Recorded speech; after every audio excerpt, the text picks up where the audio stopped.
Have you tried meditation and felt like it just doesn't work? Like you can't keep your mind from wandering away and meditation just feels like a big fail? Well, stay tuned because I have a few ideas today to share with you of how you can calm your mind without using meditation. So it does take time to train your mind to not wander off. So this is not something that you can just do overnight. It can become a habit the more you practice it, which is why meditation eventually works if you stick with it. But in the meantime, if you just are fed up with it and you want to try something different, I suggest journaling to start, or writing somehow, just train of thought writing, doing a complete brain dump and getting those thoughts out of your head. Because a lot of the times when we're ruminating or a thought is just festering and starting to eat away at us and we can't let it go, it's because we literally haven't expelled it from our bodies. We haven't let it go.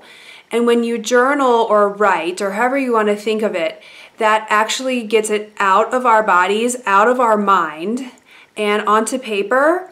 Or even you can use an audio app and even talk it into an audio app and then delete it. That gets it out of our heads and out of our minds. It helps our bodies and our minds process those thoughts, and we need to just get them out. So once you've gotten them out, it's a little bit easier to purge those feelings and leave them behind. So let's say you just came out of a stressful meeting, or you felt flustered by asking for a sale, something like that. That's a time to just even use a Post-it note, something really quick, record yourself saying, you know what, that just felt really gross. I'm not comfortable with that decision. I feel worried about it. I'm worried about the future. Whatever you're feeling in those moments, I'm feeling angry. Write those down, get them out, and then move on. All right, so the second idea I have for you for calming your mind, helping to get rid of that anxiety and frustration and stress, is to paint or draw. Now, this works well in the evenings when you can kind of calm down a little bit more, and not so much during the daytime if you're, in the middle of a workday. But something calming like coloring, even in a children's coloring book, painting, drawing, something that's helping your creativity also helps to release good hormones and let your mind calm down and bring it back to a normal baseline. The third idea is to exercise. Now, I don't mean taking an hour out of the day and doing a full-blown get super sweaty workout in the middle of the workday, although you can if you have that ability. But what I mean really is to just move your body. So that can mean simply taking a 15-minute break at 2 p.m. or whenever it is and going out and walking. So if you work from home, you can take your dog for a quick walk. It's a perfect way to help your mind process any thoughts that have been going on throughout the day, and then you can come back and your mind is a little less cluttered. So if you start viewing exercise as something that helps you de-stress and calm your mind versus I have to do this to burn some calories, exercise becomes a lot more enjoyable and a lot more productive. Then you don't feel like you have to get up at 5 a.m. and do a workout, because you can just simply go for a quick walk in the middle of the day, or after work you can take a longer walk, or go do yoga or something a little more calming. But as long as it's moving your body, again, we're generating the good hormones like serotonin, dopamine, and bringing your mind back to present. Hey, are you enjoying this video? Well, I have a free gift for you if you'd like to learn more about the habits of joyful introverts. So there is a link below that you can click on, and I will send you the 5 habits of joyful introverts straight to your inbox. Now, the fourth tip I have is about when you're starting to ruminate and overthink during night. So when you're trying to fall asleep, or if you wake up in the middle of the night and your thoughts are just going crazy.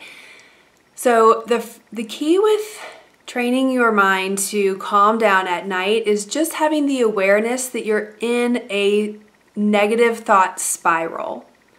So as soon as you can catch yourself thinking, wow, I've just been circling on this same thought over and over again, as soon as you can catch yourself that is actually good progress. So when you have the awareness of this downward spiral or this incessant ruminating thought, catching yourself is the first step.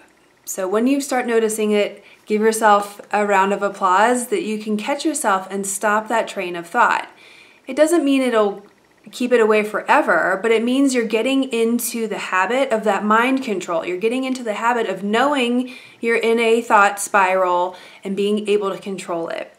All right, so awareness really is the first step of when you're getting into these cycles at night. Now, something I like to do at night if I'm starting to have the same thoughts over and over and over and it's making a just complete circle and it's going nowhere, I do catch myself, and then I like to essentially look at the back of my eyeballs. So I have my eyes closed, but I'm looking at the blackness of, like having your eyes closed in a dark room. So I'm just staring at the blackness, and that helps focus what I'm thinking about. So I have to focus on the blackness as opposed to the thoughts. And yeah, my mind might wander back, but I can catch it a little quicker. So this takes practice. Please don't think if your mind wanders that you're a failure. It takes practice, and it's learning how to exercise your mind, essentially. You don't give up after doing one push-up and say like, oh, well, I'm not fit now. So don't give up on training your mind and being more in control of your thoughts. It may be helpful to have a loving mantra or a loving reminder saying, okay, you're in this negative thought pattern, so let's bring this back to now. What can I do right now? And again, if you're laying in bed, it's like focusing on the blackness, or maybe wiggling your toes and feeling what your toes feel like. So something that brings you back to the absolute present moment and reminding yourself that that's okay and you are in training is a good way to gain control over your mind. So keep practicing until this becomes a habit. Do not give up. It does take time, but it is totally possible. I've seen the changes with myself. All right, so if you have other tips or tricks that you would love to share, I would love to hear your comments below.